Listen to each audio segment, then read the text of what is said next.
جن کا وضو ہے وہ جلدی سے دفتر نکال دیں اور جن کو وضو کرنا ہے.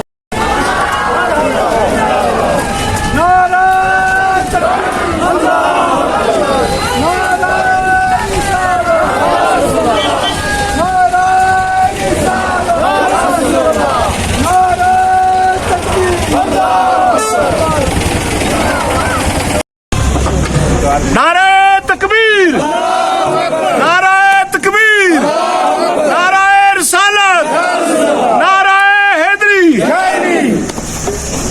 آج کا دن بڑا مبارک کا دن ہے اور آج کا دن سب دنوں سے بڑا دن ہے اور آج کے دن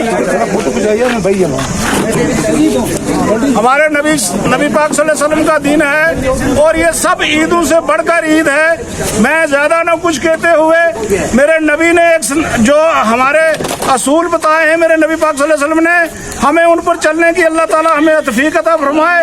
اور آج کے دن ہم ایک پیغام دینا چاہتے ہیں کہ ہندو مسلم بھائی چارہ جو ہمارا اللہ تعالیٰ ہمارا قائم رکھے اور میرے نبی پاک صلی اللہ علیہ وسلم کی وصالت سے ہم لوگ ایک اور نیک بن کے رہیں. ہمارے بیچ میں کوئی فرقہ نہ بنے اور ہمارا ملک جو ہے وہ سکون میرے اللہ تعالیٰ جو ہمارے پر کوئی مشکلاتیں ہیں خدا نبی پاک صلی اللہ علیہ وسلم کے وصالت سے کر کے ہماری سب مشکلاتیں دور ہو جائیں.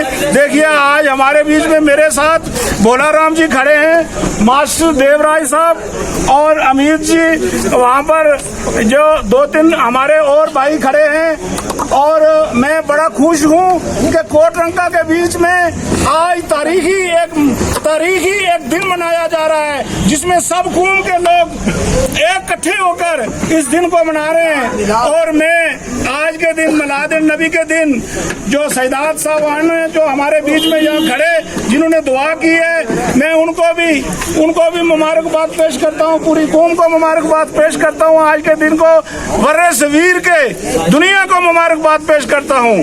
آپ کو سبق لینا چاہیے ان لوگوں سے کہ آج ہمارے بیچ میں یہ سب لوگ کھڑے ہو کر یہ دن منا رہے ہیں. میں بہت ان ساتھیوں کا بھی مشکور ہوں. یہاں قاری نذیر صاحب بھی آئے ہوئے ہیں اور بہت سارے میرے برکت دار ہیں. اس کے بعد جلوس نکلے گا اور میں اپیل کروں گا کہ جلوس نکالنے کے بعد بیچ میں کوئی ایسی بات نہ ہو کہ کسی مذہب کے اوپر ٹھیس جائے. ہم ایک ہیں اور ہمیں اللہ تعالیٰ ایک اور نیک بنا کر رکھے. خدا حافظ. السلام علیکم ورحمۃ اللہ.